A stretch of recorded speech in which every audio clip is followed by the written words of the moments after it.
So here's a pair of counter RPOs against A&M. Both went for explosive gains back-to-back. So a lot like Florida's run game in general, counter RPOs were relatively mediocre.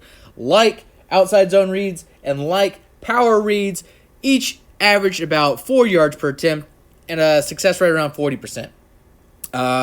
Counters, I guess, had the best success rate, if you want to say that, with a 49.9% clip.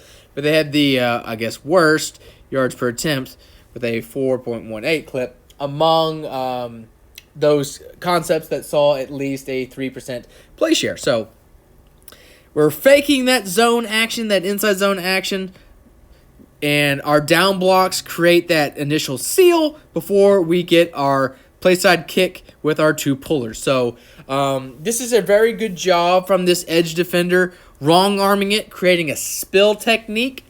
But before we get there, it's two deep coverages.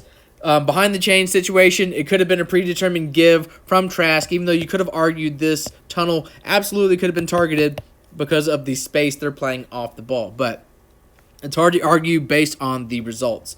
It's not a great job from our linebackers to diagnose and to defend this play, and it's not really a great rep from our wrapping tight end blocker, but we still get an explosive carry nonetheless. So there is our down blocks, play side, covering our butt, sealing around.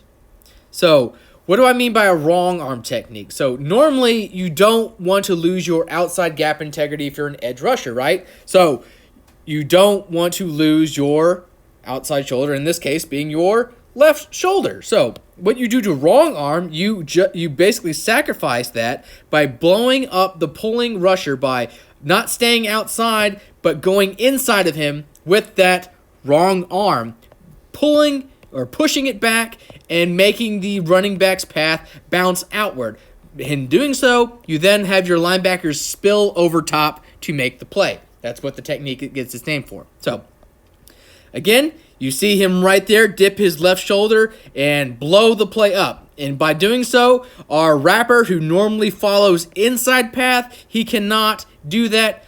Our tight end then has to go around and take a wrapping path in order to engage this linebacker. But linebacker, not the quickest to diagnose this play, but since it is a very poor job from this tight end, he still has an opportunity to make the play at the line of scrimmage, but it's an arm tackle, it's broken, and here we go. So same thing, but we're going to the left this time.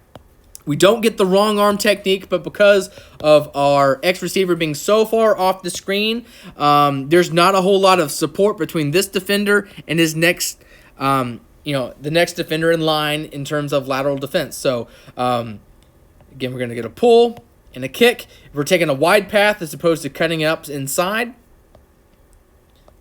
And our down blocks get our reach there. So we're pulling around, get our seal, and with no one basically in the vicinity, we bounce it. And here comes our corner trying to make a play, but it's really tough to go up and around Grimes, come downfield, and try and tackle a speedy back by just his ankle. So, again, a very modest, middling, mediocre success rate, but here are two back-to-back explosive carries.